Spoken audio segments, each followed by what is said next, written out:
narrative, rather believes in me narrative. So you have really done justice to your own title, madam. So thank you very much for your Thank you so much, presentation. sir. The very best Thank you. for your PhD Thank you, sir. piece. So next person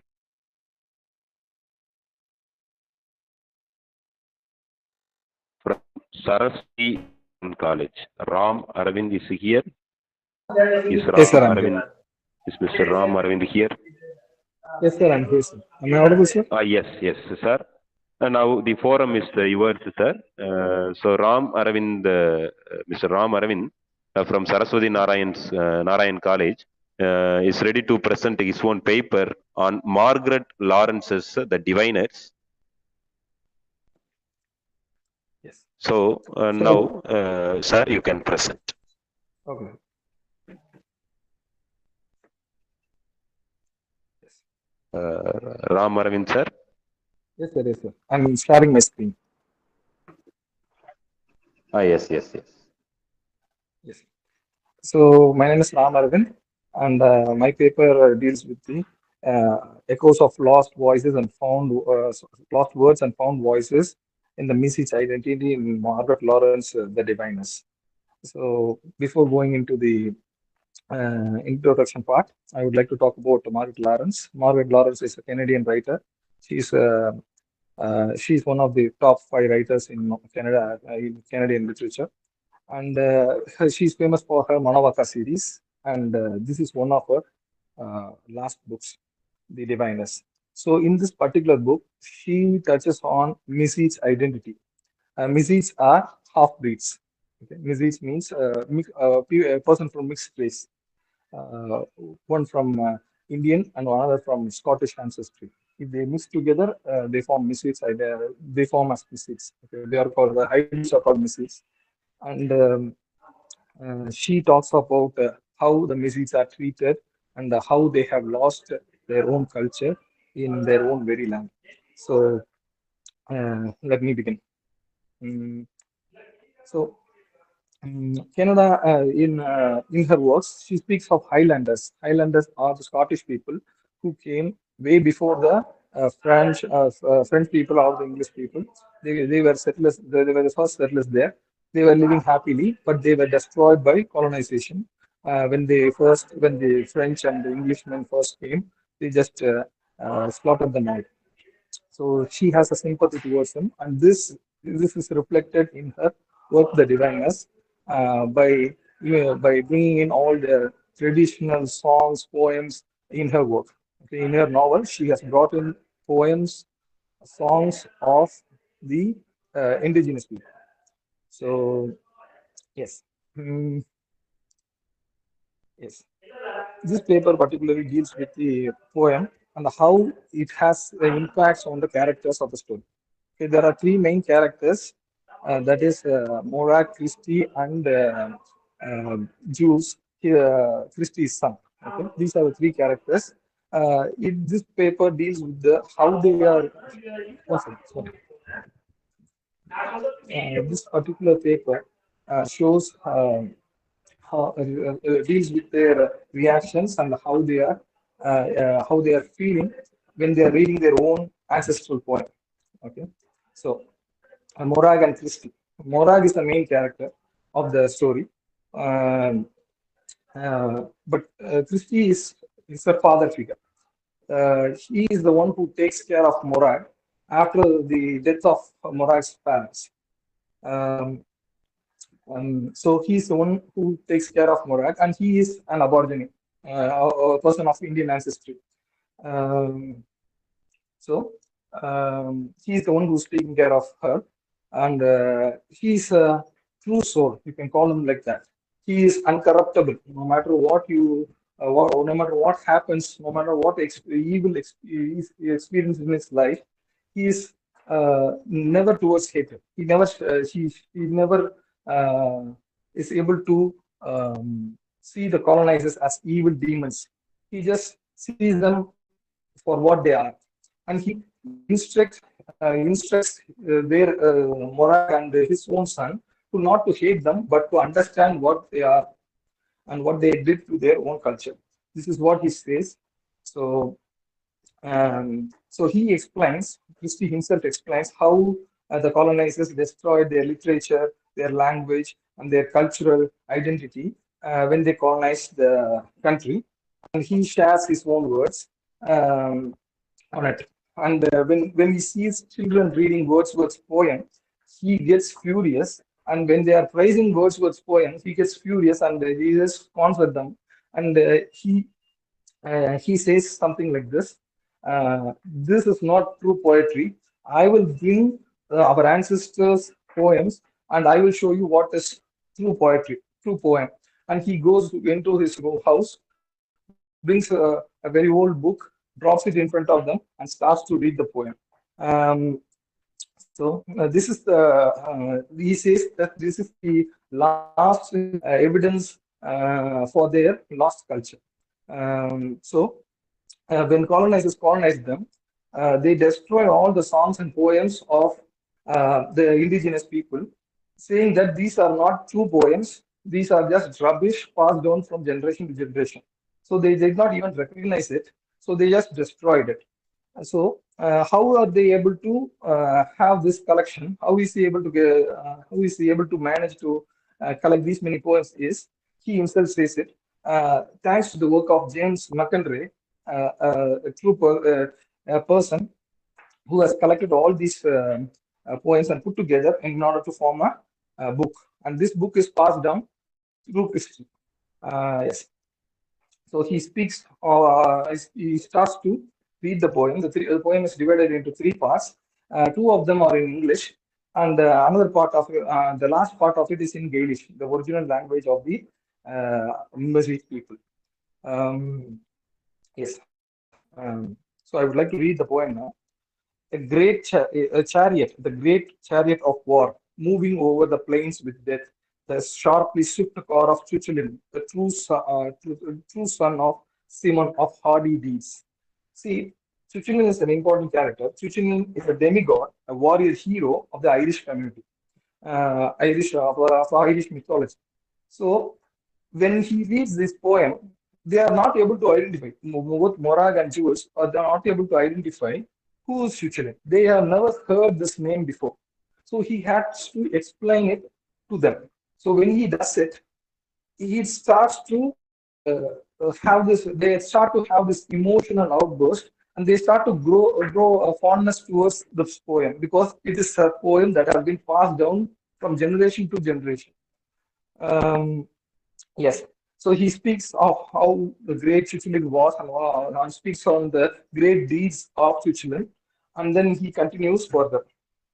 Um, the second part of the poem, mm, yes, the second part of the poem is: in the chariot is seen the chief, true brave son of the keen brands, Switzerland of blue spotted shields, son of Simon, renowned in song. Ocean, Christie says Ash and shows her the Gaelic word, but he cannot say it. See, in this poem, in this particular lines, uh, Christie is reading the poem, which is written in Gaelic, and he's translating it to the children. But when he comes across a single word, a word that is not familiar with, he stops there. He is not able to read himself. He is not able to read the words of his own mother tongue.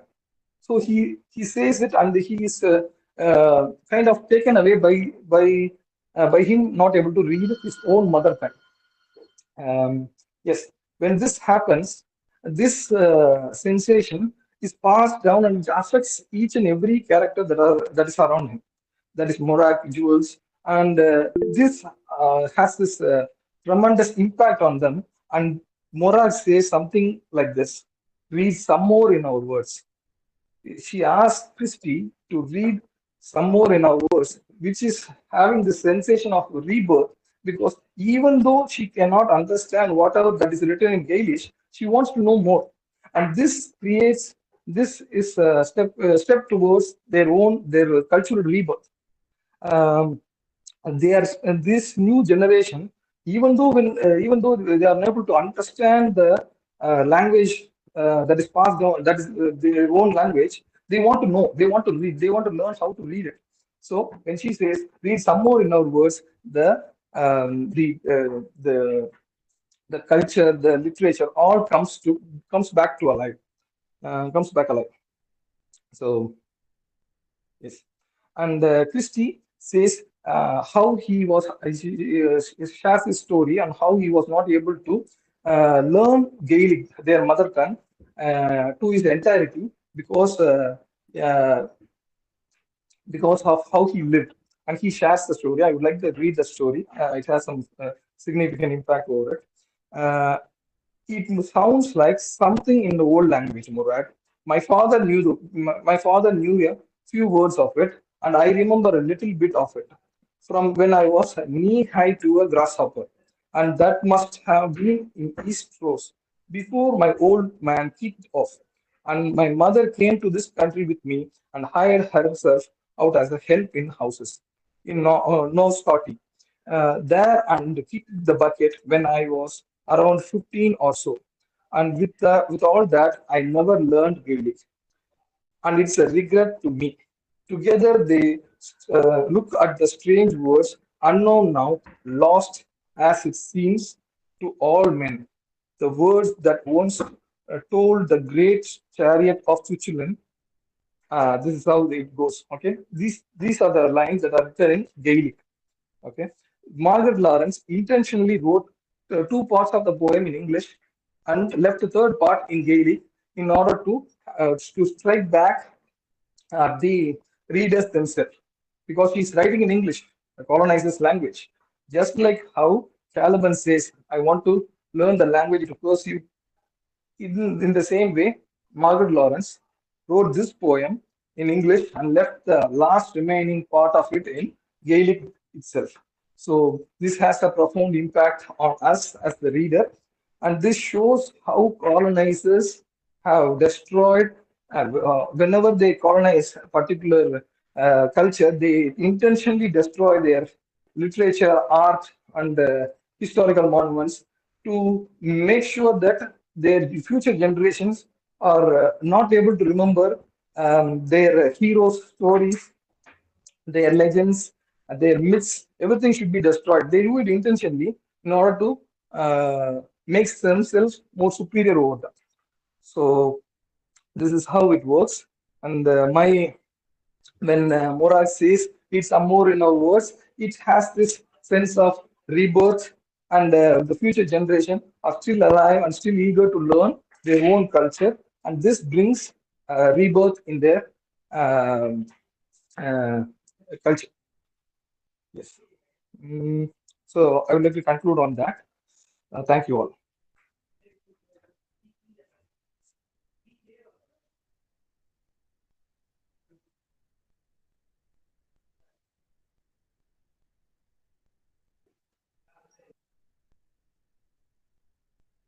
If you have any questions, you can ask me.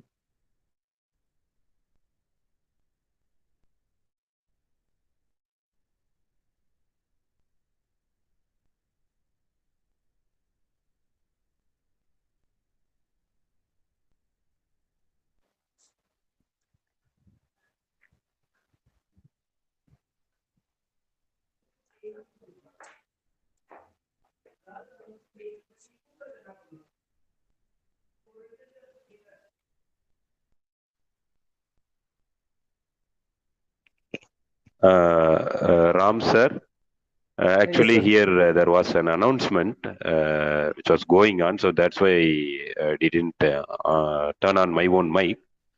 So Okay, sir. No problem. Ram sir, actually your own PPT itself is self-explanatory. So it was a nice presentation. Now, without any deliberation, we shall move on to the next paper presenter.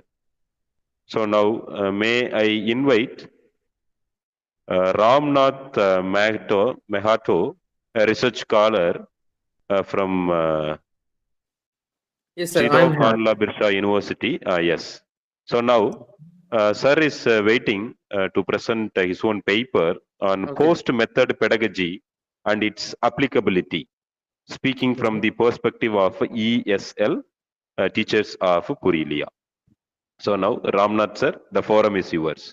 So dear participants, please try to confine your paper presentation within 7 minutes so that we can get it wind up.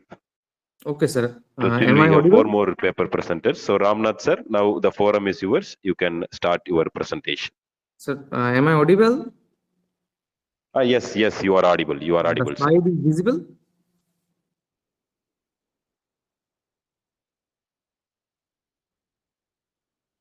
Okay.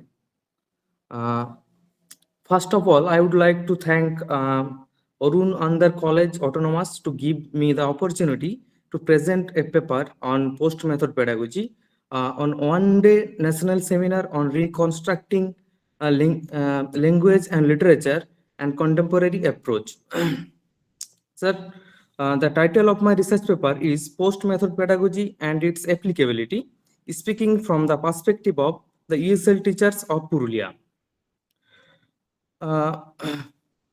The introductory part is based on method and post-method pedagogy. First of all, we should know about what is method. Method method is a set of predetermined principles for the orderly presentation of language skill and subject matter in classroom. And it has been a constant quest for an appropriate method since the beginning of language teaching. But not a single method came up to mark. So one method came after another due to learners' need in different period, but none can prove its optimal quality and appropriateness. This is all because one size fit all in concept. One method theorized by the British theorists may not be applicable in India or Iran or in Indonesia and or any other country because it lacks other countries' context, classroom situation, particular socio-cultural view. In 1994, B.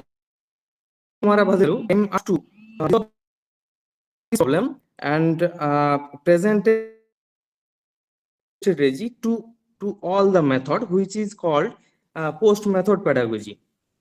Post-method pedagogy can be defined as the construction of classroom procedure and principle by teacher himself or herself based on his or her prior experience and knowledge.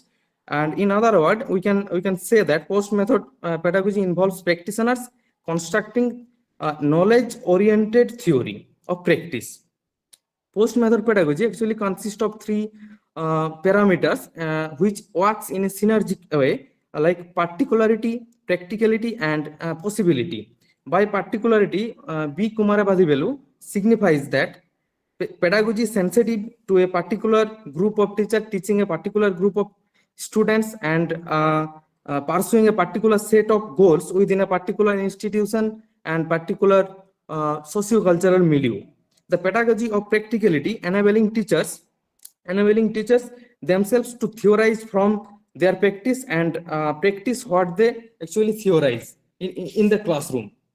As pedagogy of possibility, post-method pedagogy concerned with the socio-political consciousness that the particular participants bring with them to the classroom, and that can function as a catalyst for their identity formation and transformation. My study, the research paper actually aims to investigate the applicability of post-method pedagogy in the classroom of Purulia. And there was a bulk of research done on this issue, but from the perspective of theory.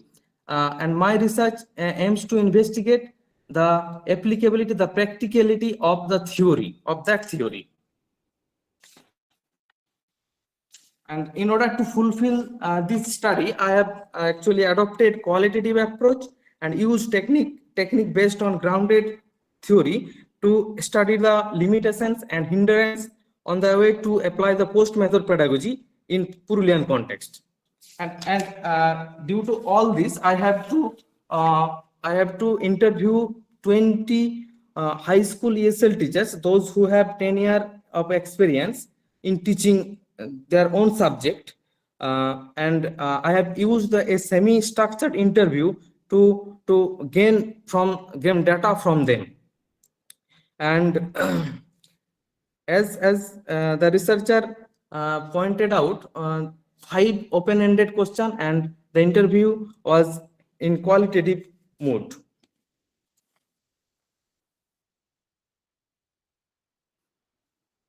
The result revealed out of 5 segments, like teachers autonomy. By teachers autonomy, the participants or the interview respondents are argued that they have no room to engage their own way to teach or to instruct, as they have to regard curriculum and syllabus. They also pointed out that they were trained themselves as trainee during the teacher training program, but this actually training program also in vain, because there is no scope to implement in the in this lesson in classroom.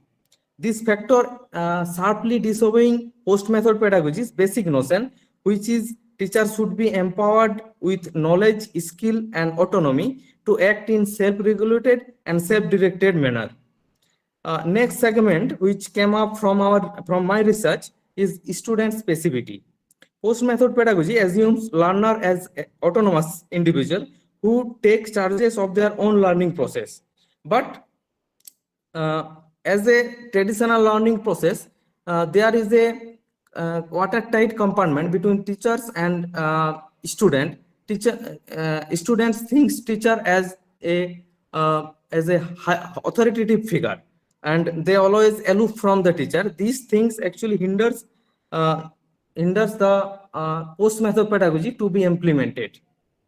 Next segment is rigid curriculum. Rigid curriculum actually teachers express their dissatisfaction regarding the rigidity of prescribed curriculum. They have to follow the textbook, which does not allow teachers to discuss broader topics or engage learner in socio-political issues. In fact, teachers do not have any chance to deviate from working plan due to the highly structured syllabus and content. Next, important or most noteworthy fact is grade pressures. One that come out from our interview is the pressure to complete the syllabus before time and take test accordingly. This factor simply implies most of the teachers are restricted to their pedagogical instructions to those points which are highly valued in examination. The workload pressure is so high that it is impossible to focus on a new framework of teaching learning process in their class. Unfortunately, it is the traditional model of teaching learning process that becomes our limitations and become hindrance to apply such a quality method in classroom. To conclude,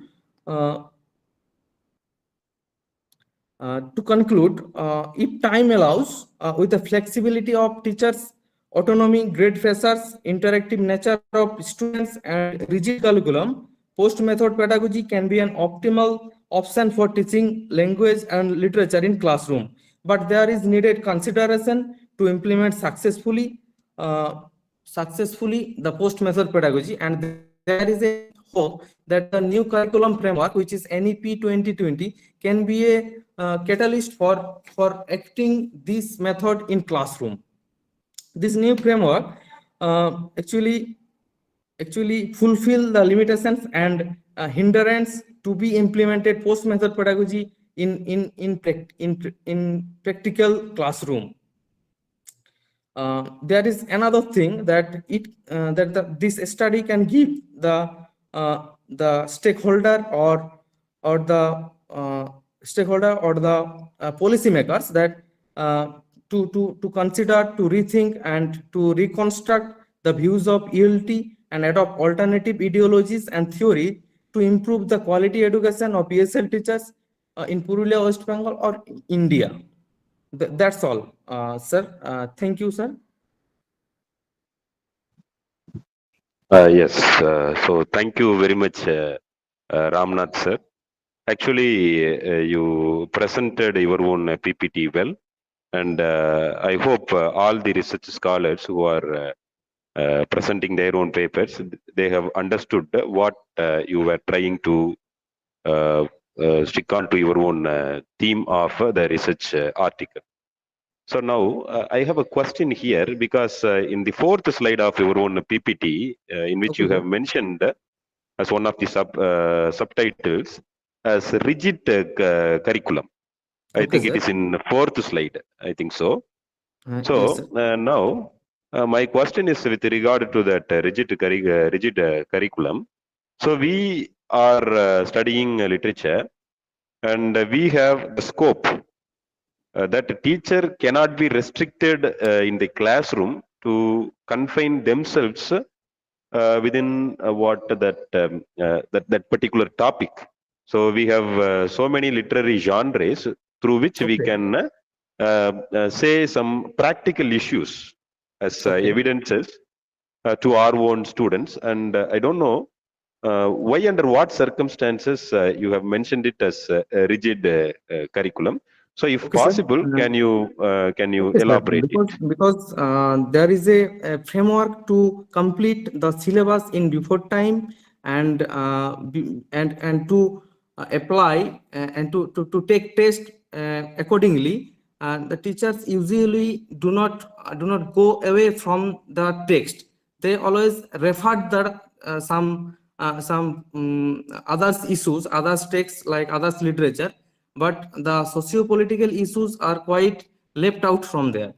And another thing is that I actually studied this pedagogy in high school. I mean, 8 to 12 class, and there is a kind of grammar literature mix, both mix, and there is a less scope to left out from their syllabus. From actually, this is not my point of view. I have gained data from them, and these things I actually pointed out here. Okay, okay. So, thank you, Mr. Thank you, sir. Ramnath, sir. So, all the very best. So, the next paper presenter that whom I would like to invite is Mr. S. Kader Nuruni Rekha from Buckboard College. So, Madam is there to present her own research article on self-discovery of women in Margaret Lawrence's novels. So now,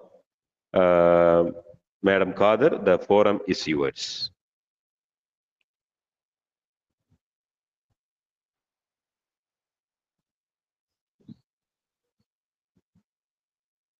Is Madam here? Madam, are you here? Okay, so sorry, Madam is not here. In this case, we shall move on to the next paper presenter, who is Ms. Ritu Rani, research scholar of PG Department of English, Ranchi University, Jharkhand. Madam is trying to present her own research article on science fiction emerging trend in contemporary literature. Madam Ritu Rani.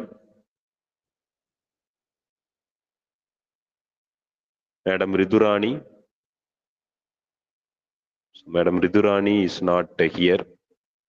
Okay, so the next paper presenter is Ms. Shalini Priscilla, a research scholar from University of Madras.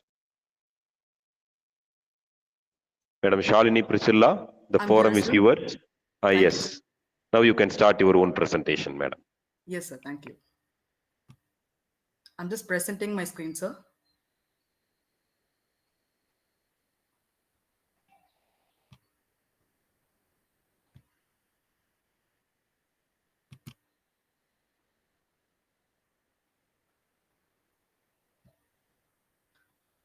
I hope my PPT is visible, sir. Yes, madam. Yes, madam. It is visible to all. Thank you, sir. A pleasant afternoon to one and all present here. I'm Ms. Shalini Priscilla, a part-time PhD research scholar in University of Madras under the guideship of Dr. Bala Agarwal, Associate Professor, Kaidamilad Government College for Women. At the outset, I extend my gratitude to Arul Anandar College, Madurai, for granting me the opportunity to present my paper entitled Breaking the Shackles of Internalized Sexism, Charu's Pathway to Self-Realization in Shashi Deshpande's The Dark Holds No Terror. So, as you can see in this slide, sexism and its prevalence in India. Sexism is an oft-heard term. So, what is sexism? So, sexism is nothing but it is a belief that revolves around discrimination or unfair treatment given to someone based on the sex. Next, before we enter into the research paper, I want you all to understand the difference between sex and gender, which are always used synonymously, but which is not so. When it comes to the term sex, it is actually a biological label from birth, whereas when it comes to gender, it is a social construct that a person of particular sex is expected to perform the societal expectations to prove his masculinity or her femininity. And when it comes to our own country, India, it is a patriarchal society abounds with sexism. Because right from the Vedas to Puranas, every single thing has been written by men.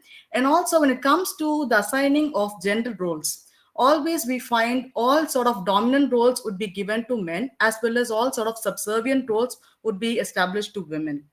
And when it comes to the next subheading, evolution of internalized sexism. So when it comes to evolutionized internalized sexism, you can see that you can see from the image when women enact learned sexist behavior upon themselves and other women. So when it comes to the reason of internalized sexism, they are made to become physically and mentally weak because they lose their trust in themselves, which falls a self-realization that a woman can have a mind of her own and follow it to assert herself. Because I recall the quote by Bell Hooks. She once states that patriarchy has no gender. So that makes the origin of internalized sexism. It is not just propagated by men, but women themselves became the perpetrators of internalized sexism. And also women start to believe that internalized sexism is something that is common, so hence it is normal. And also it is something that they need to have a harmonious living, and they think that internalized sexism or following the norms of sexism makes them to become a women with proper code of conduct. So as you can see from this slide, these are the effects of internalized sexism. The image reveals the idea that we are in the cobweb of Indian patriarchal society and women are trapped in it. And they live there in such a way that they start believing that this is what their lifestyle is. So these are the several effects of internalized sexism that Indian women face. So it starts with their physical and mental affliction. That is, physically they get assaulted, injured. Mentally they undergo a lot of anxiety problems, depression and loneliness, and as a result of it they feel so rejected, which leads to inferiority. And a woman should support another woman, whereas when it comes to this tenet of internalized sexism, they start to foil the growth of another woman. And also as a result of all these things, they start doubting their own self-worth, wherein they can't articulate their own individual self. And the aim of the research paper is to showcase how Charu, as an educated middle-class working woman, a doctor by profession, finds a pathway to self-realization by breaking the shackles of internalized sexism, which was forcefully laid on her by the society and by her very own family, with reference to the novel of Shashi Deshpande, The Dark Holds No Terror. So here I prepared two slides regarding the introduction of my author Shashi Deshpande. Was born on 19th August 1938 in Dharwad, Karnataka, India. And she happens to be the second daughter of the Kannada dramatist Adya Rangacharya and Sharat Adya. When it comes to her early education, she had it in Bombay. She was an undergraduate in economics and law. And she married D.H. Deshpande in the 1962, followed by her post-graduation in English and diploma in journalism. And for some time being, she worked as a journalist in a magazine called Onlooker. When it comes to her entrance into Indian literary scene, she made a debut with the novel The Dark Holds No Terror. Initially, she has written a short story named Liberated Women. And also, she is the recipient of significant awards like Sahitya Academy Award and Padma Shri Award. So when it comes to the writing style of Shashi Deshpande, most of her writing centers on the lives of modern Indian women who are exposed to Western idea, and they start questioning the blind traditions and values that's been forced on them by the patriarchal society. And also, they always try to assert their own self in their lives. So I prepared two slides on a short summary of the Dark Horse Note era.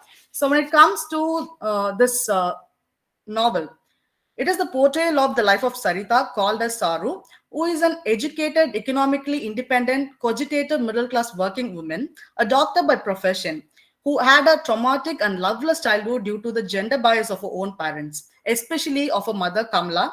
Longing to be loved, she falls in love with Manohar, her college mate from the lower caste, whom she married despite facing the strong opposition from her family. And when it comes to her husband, Manohar, he was an underpaid college lecturer by profession. Initially, Manohar was a loving and caring husband who supported his wife Charu to fulfill her dream of becoming a doctor and establishing an economically well-off family. Things began to soar with the rise of status of Charu as a doctor and the people's superior treatment towards her, ignoring Manohar. He began to vent out his pent-up frustration of Charu's new status by sexually assaulting her every night. This unendurable sexual sadism of Manohar made Charu to use her mother's demise as an excuse to get back to her parents' home in the guise of consoling her father. At the end of the story, we find Charu's father and Charu discussing the problems faced by her in her relationship with Manohar, and Charu started off to go somewhere before the arrival of Manohar to talk to her and fetch her back home, which Charu wanted to avoid. Finally, Charu decided to face her fears by talking to her husband on a way to help the nearby patient. She informed the father to make Manohar wait so that she could come and talk to him. The novel ends with an affirmative tone that Charu is no more a perplexed, scared woman of doubtful self-worth, but emerges as an audacious, reasonable, and a strong woman who gets ready to face the terrors of the darkness that she had undergone in her marital life. So this slide talks about the shackles of internalized sexism laid on Charu. The first one being Kamala, her own mother, who's being the perpetrator of internalized sexism.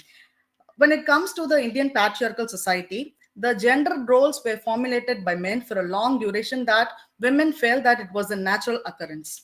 And when it comes to Kamala, she was a faithful follower of the patriarchal culture, values, and tradition, which she upheld over her own daughter. When it comes to Charu's relationship with her mother, the estrangement started with the birth of Dhruva, her brother, right away, which Charu was always considered to be an unwelcome burden in her family. Charu's mother's preference of Dhruva over Charu and the gender discrimination which she exhibited between them caused Charu to have a traumatic, loveless childhood. Charu's mother made Charu to feel inferior by always making disparaging remarks about her appearance, especially her complexion. There is an instance from the novel where she tells Charu to never step out in the sun so that she won't get darker. Whereas when Charu retorts saying that who cares? For that she says that we have to get you married. So there comes the typical sexist attitude of Kamala towards her own daughter. And also, she constantly made Charu aware of her complexion, as well as that she kept on telling Charu that she looks ugly. And again, I'll read that particular line. You will never be good looking. You are too dark for that. So all these things made Charu to completely get totally devastated with her self-confidence. And Kamala's lack of love and affection towards Charu turned into hatred when it comes to the death of Dhruva. So there comes the point, misogyny towards another woman. That is, when it comes to preference for men over women, Kamala, she always loved Dhruva over Charu, and she always rejected Charu because of her gender. And also it starts right from the celebration of birthdays till the presents. Everywhere, Charu was always discriminated in comparison with her brother because he is a boy and she is a girl.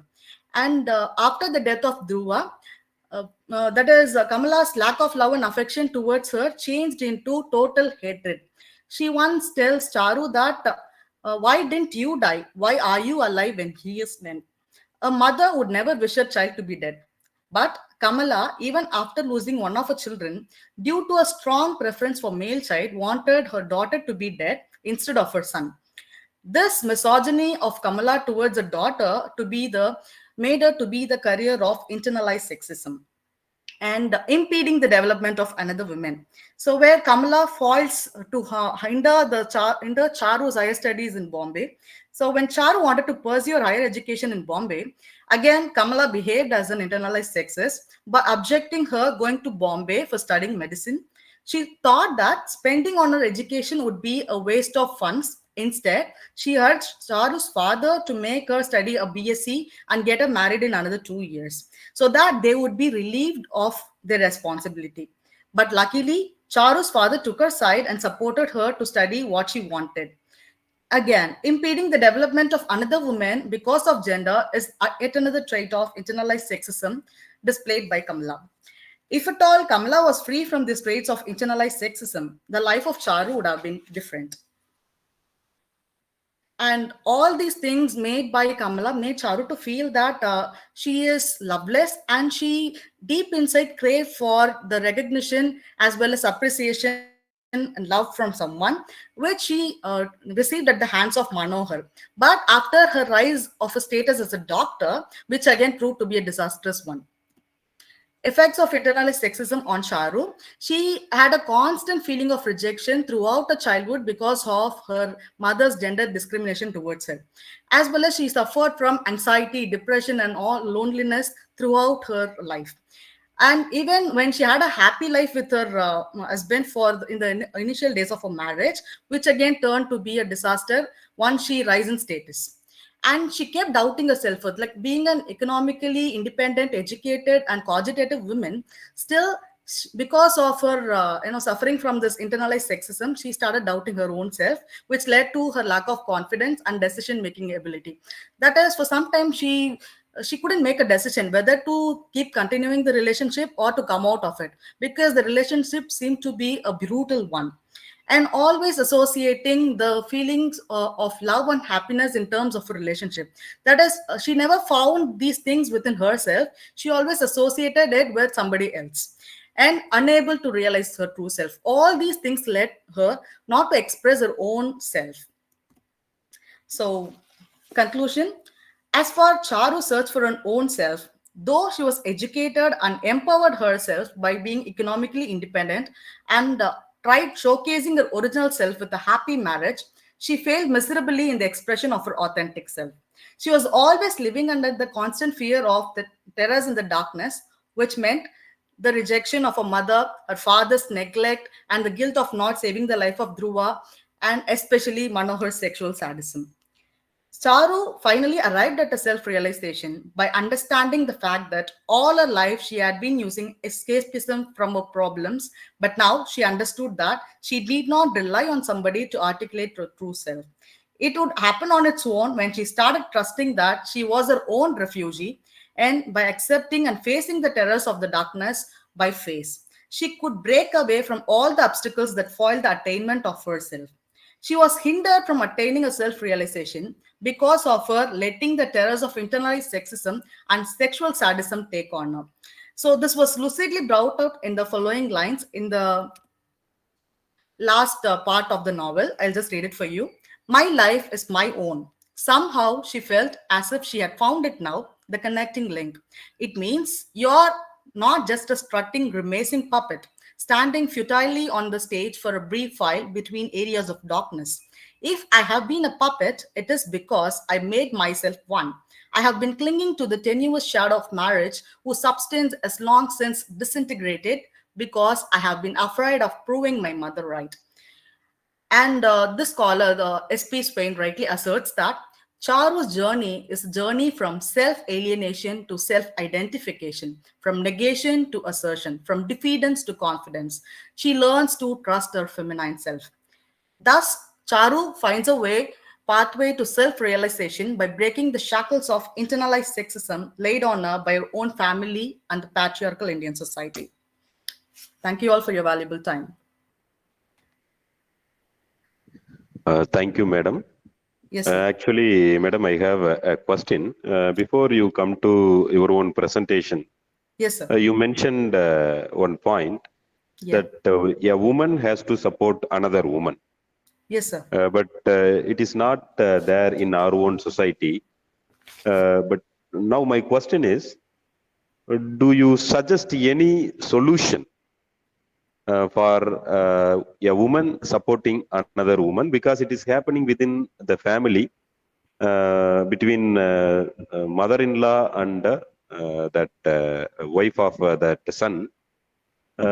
So it is happening in all the households. So what is your own suggestion as a solution for this problem? A woman Yes, sir. has I to got your understand question. another So woman. Yes. that is the basis of my entire research paper, sir. That is when Your voice is breaking, ma'am. Shalini, ma'am, your voice is breaking.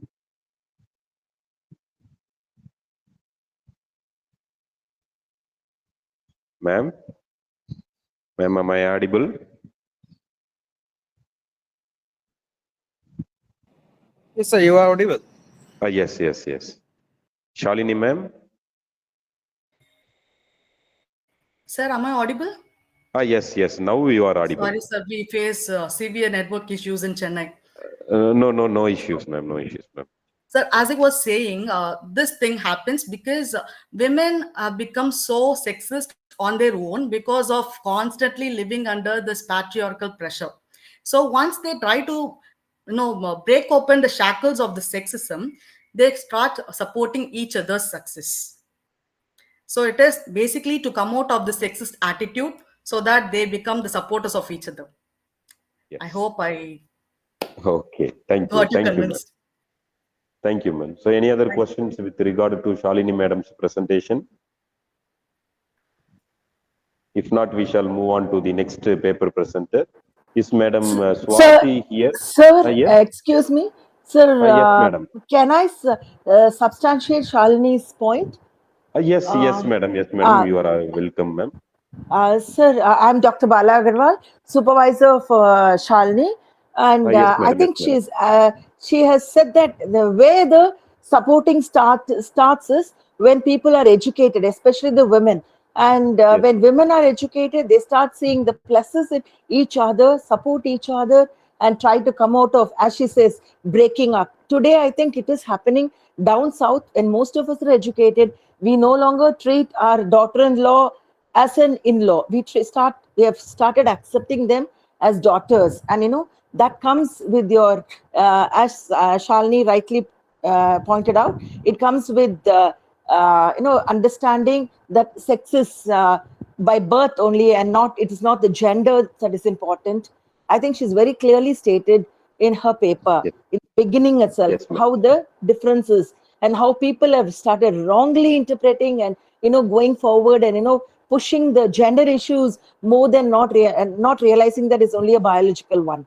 And yes, I think has been trying to tell that when we all we educate and we come out of it, we will be able to support each other, and the entire success of each other is being appreciated and welcomed. Yes. Okay. Thank you, madam. Thank you, madam. Yes, sir. Thank you, sir. And Shalini, Anybody you would did very like to well. ask a question? Thank you, ma'am. Anybody would like to ask a question to Madam Shalini? Okay. So the last paper presenter is Madam Swati from Madurai Kamraj University. Is Madam Swati here?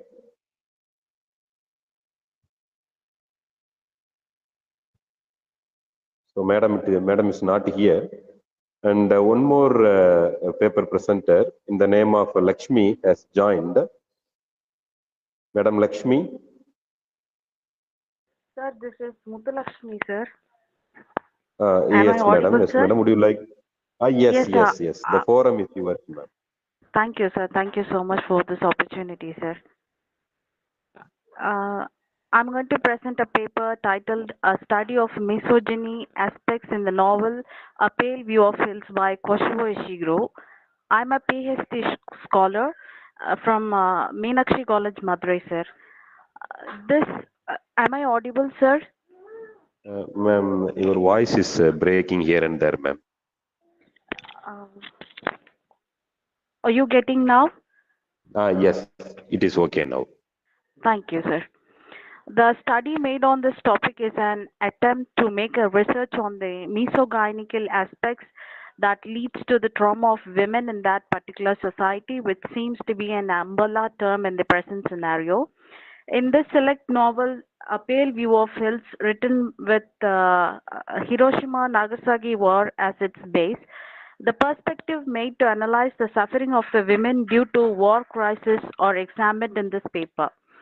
How further study helps to find out the overpowering made by the patriarchal rubrics or studied through the novel under feminism.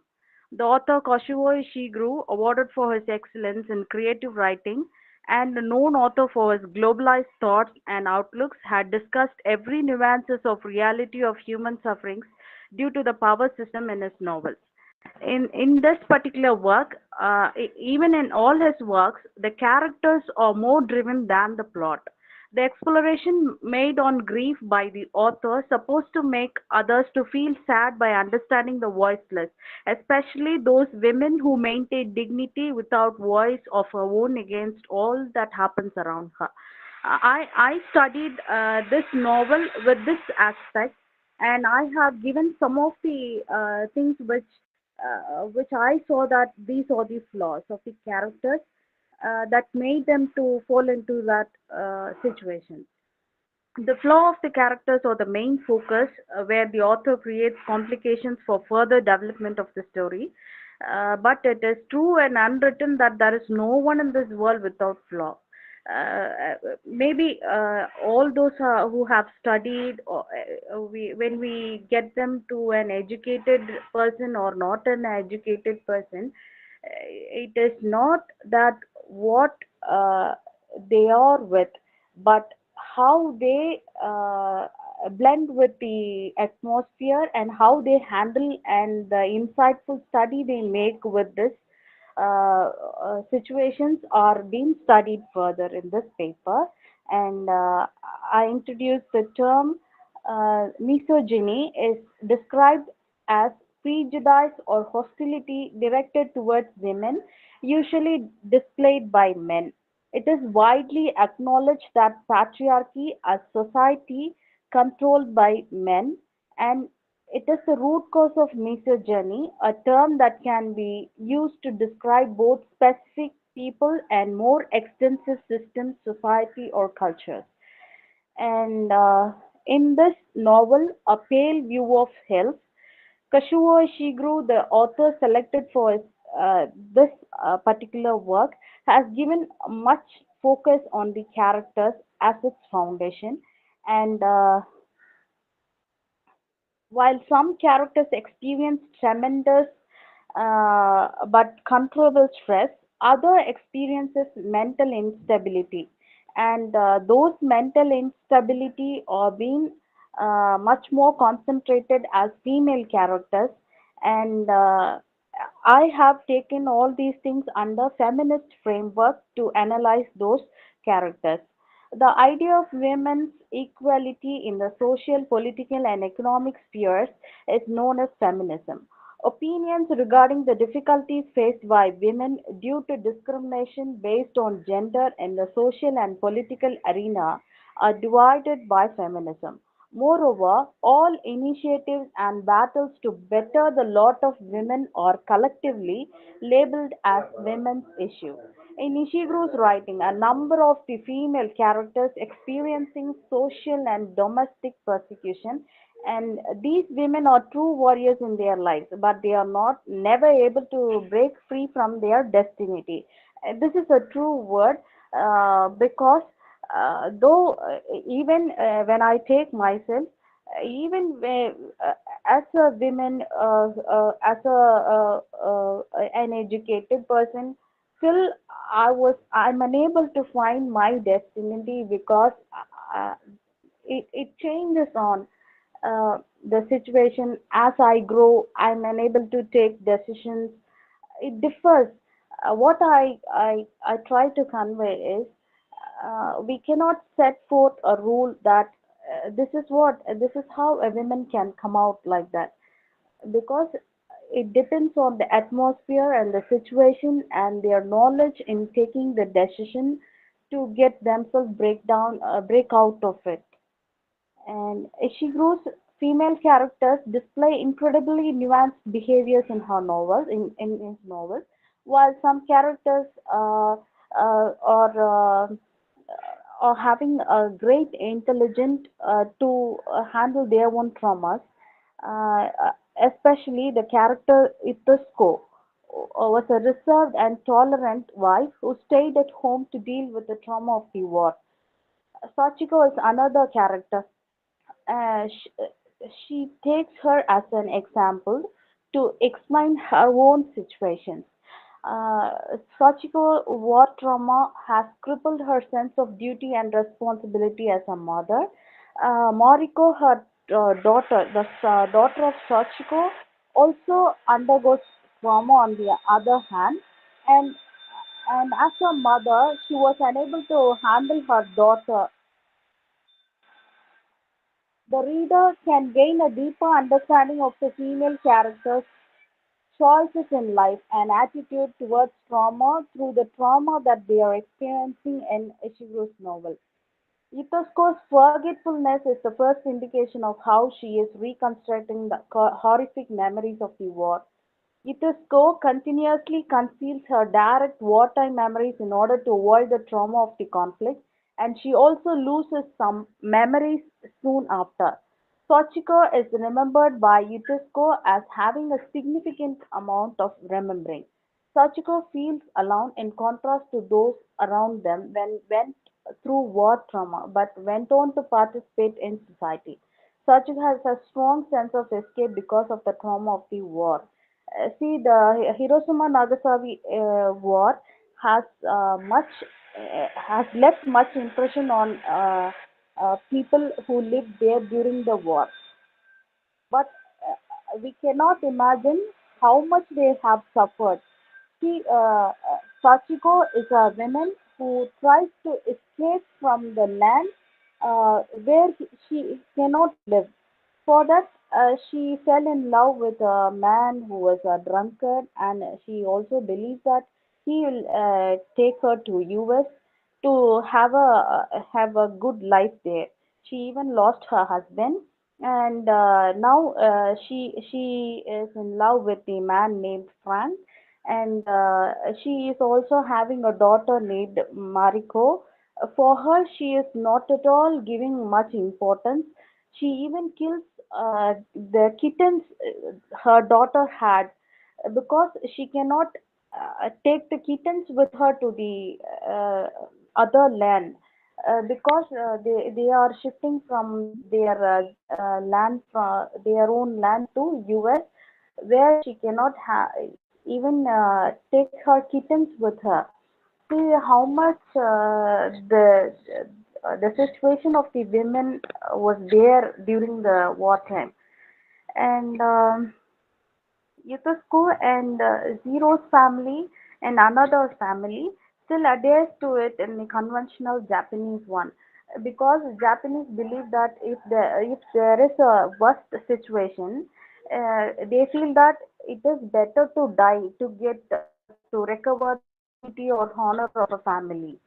See, this rule is against the life of a normal humankind, because there is a over oppression of power system, as well as who knows, Hiroshima Nagasaki was not decided by an ordinary man or a woman, but the ordinary or a common people have to undergo all those things. And when Augustus and the father-in-law of Sachiko came there, he too says that when Agatha-san read in the news that a family's husband and wife each vote for different political parties, he assumes the wife is betraying the family. See how much the women has been given their rights to vote. Without a doubt, Sachiko is a very abundant mother in the novel. Sachiko's conviction that she must leave Japan is nearly overwhelming in Yuzuko's memory. She is more devoted to her relationship with her American boyfriend than she is to Mariko, and she is basing her hopes on him. The first instance of Sachiko's neglect of her motherly responsibility is when she denies Mariko's rights. Mariko is none but her daughter, but she denies all her rights. When Isetsuko first meets Moriko in the first chapter, she discovers that she is not a student.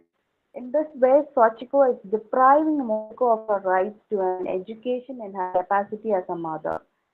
Sachiko kills even the cat in the river without hesitation. And the readers can easily connect Isetsuko and Keiko with Sachiko and Moriko based on the text implications. With this, I conclude by saying that the trauma can originate by the way they take decisions to meet the situation.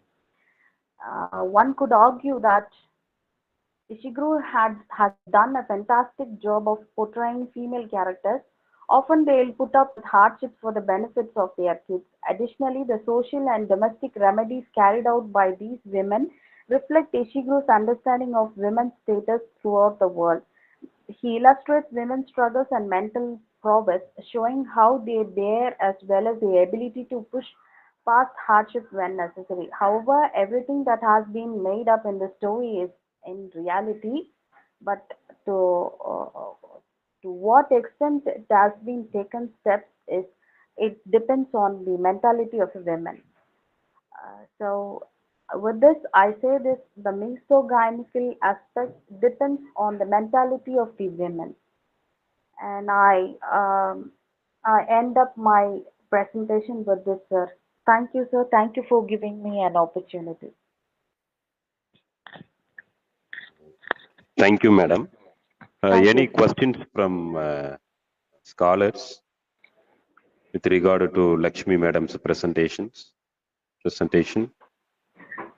Okay. Yes. So, Madam Lakshmi, actually, it is not a question. It is Okay. a kind of suggestion. If it is applicable to you and your own research, you can Okay. consider it. Otherwise, just leave it. Sure, Since sir. in your own presentation, you mentioned power and power relation. Yes, sir. So it is better to study and read the basic essays or essential essays of Mr. Michel Foucault. Okay, sir. Okay, sir. Because Michel Foucault, he has talked about power and how power functions and how power is related to the politics. Okay, So sir. he has beautifully talked about the working of power, number one, and number two is another theoretician who has also talked about the same power from the political point of view. Okay, So sir. if you read Michel Foucault, then you will be get back to that new theoretician. I have forgotten his own name, but definitely these two writings will be helpful for you. Thank you so much, sir. Though I'm a new one, you just helped me with your ideas. Thank you for giving me an opportunity. And this is the first time I'm presenting a paper. Thank you so much. Thank you, ma'am. Thank you, ma'am. Thank you, sir. So, is anybody left without presenting your own paper? And one person has joined in the name of Tarun. Tarun, if you are okay, so he has left. Okay. So, which means we have presented, we have completed our own presentation. So, before we are winding up today's session, I would like to say a few things from the bottom of my own heart. Actually, this is my own. I'm chairing a session for the first time. So throughout this session, I was very happy, and I was taking notes actually. So from the presentation of each and everyone, I was taking notes. So from the bottom of my own heart, I would like to congratulate all of you, and I would like to pray for all of you, especially the research scholars, to submit your own PhD thesis on time. So with regard to your own publication of the research articles, convener sir as well as organizing secretary, both of them will get back to you via your own email ID or your own contact number. And hereafter, from the next week onwards, we are going to scrutinize your own paper or papers. And after that scrutiny, if there is any correction needed, definitely we will get back to you via the mail ID through which you joined, or the WhatsApp number or contact number. So thank you, dear participants. You have spent almost 2 hours from 2 o'clock. Some of you were here, but due to some technical issue, we were not able to start that presentation on time. So from the bottom of my own heart, I congratulate each and every one of you. So thank you very much. So one Thank by you, one, sir. you can leave. Thank you. Thank you so Thank you. much. Thank you, sir. Thank you. Thank you, madam. Thank you, sir. Thank you, madam. Thank you, madam.